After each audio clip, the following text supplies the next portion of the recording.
ఓవి రమణ వ్యాఖ్యలపై Tirupati Janasena incharge Kiran royal తీవ్ర ఆగ్రహం వ్యక్తం చేశారు. కులంపై అభిమానం ఉండొచ్చు కానీ కుల పిచ్చి ఉండకూడదని వ్యాఖ్యానించారు. పవన్ కళ్యాణ్ నాయకత్వంలోని జనసేన పార్టీ కుల పార్టీ కాదని అన్ని వర్గాలను కలుపుకొని వెళ్లే పార్టీ అని స్పష్టం చేశారు. 21 ఎమ్మెల్యేలలో 10 మంది కాపులు, 2 ఎంపీలు ఎమ్మెల్సీలలో కూడా ప్రాధాన్యత ఇచ్చామని వివరించారు. టీడీపీ, వైసీపీల్లో కూడా కాపు నేతలు ఉన్నారని, కులాల పేరుతో రాజకీయాలు చేయడం సరైనది కాదని వ్యాఖ్యానించారు.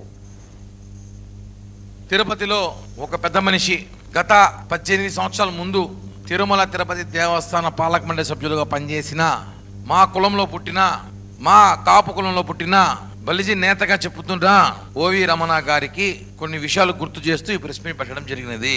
ఈరోజు ఆయన ప్రెస్ మీట్ పెట్టి తిరుపతిలో కొన్ని ఛానల్స్తో మాట్లాడుతూ పవన్ కళ్యాణ్ గారి గురించి కాపులకి ఆయన ఓన్ చేసుకోవడం లేదు, కమ్మోల కోసం టీడీపీ ఉంది, రెడ్ల కోసం వైఎస్ఆర్సీపీ ఉంది అని కొన్ని అవాకులు చవాకులు మాట్లాడటం జరిగినది. నేను కొన్ని విషయాలు అడుగుతున్నా. ఓవి రమణ గారు చాలా పెద్ద వ్యక్తి కాబట్టి అడుగుతున్నా. ఆయన కొన్ని తెలుసు. ఆయన కాపు కులం గురించి అప్పుడప్పుడు కొన్ని ప్రెస్ మీట్లు పెడుతూ ఉంటాడు. ఆయన విషయం చెప్తున్నా.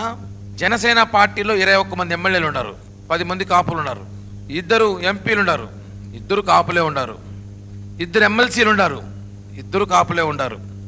మొన్న ఇచ్చిన నామినేటెడ్ పోస్టులో 55% మంది పైగా కాపులకి జనసేన పార్టీ తరఫున 55 పైగా వాళ్ళందరికీ నామినేట్ పోస్టులు ఎవరి స్థాయిలో వాళ్ళకి పదవులు ఇవ్వడం జరిగింది. తిరుపతిలో ఒక పెద్ద మనిషి గత 18